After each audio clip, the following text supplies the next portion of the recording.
Often asked about 2024 and what to expect and what is my projections in regards to the role that business leaders will play and what are the priorities to focus on. Well, look, as the thousands of challenges that we are going to be leaning into, how do you restrict them down to 3 or 4 top priorities?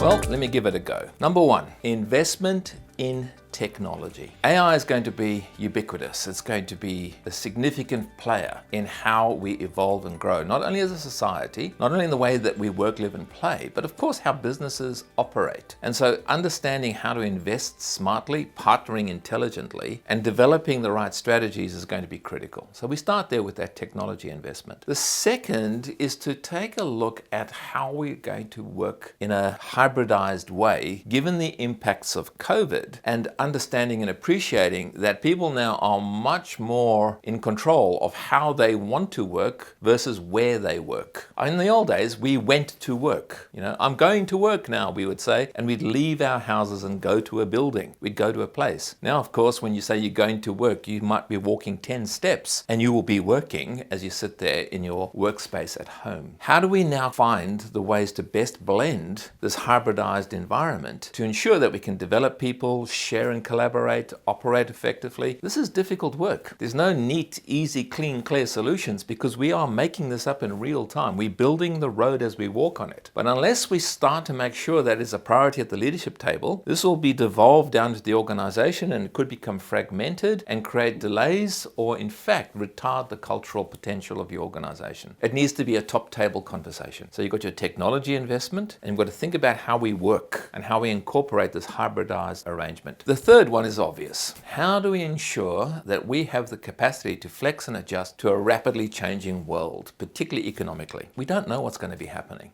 Just in the last few months alone, we've seen some of the big, massive political and socio-economic global impacts that have been occurring that have affected us. And we can see the wars that we've been seeing, the natural disasters, the fact that climate change is having significant impact. Not to mention that AI is accelerating all of this in regards to how people operate and play. So we've got to understand that an organization that cannot flex and adapt rapidly, cannot innovate in real time, is going to be left behind in a hurry. So they're the 3. Invest in technology, get our workforce organized, and learn to be adaptive and resilient as you innovate in a rapidly changing world. Those are the 3 priorities I think every leader needs to have.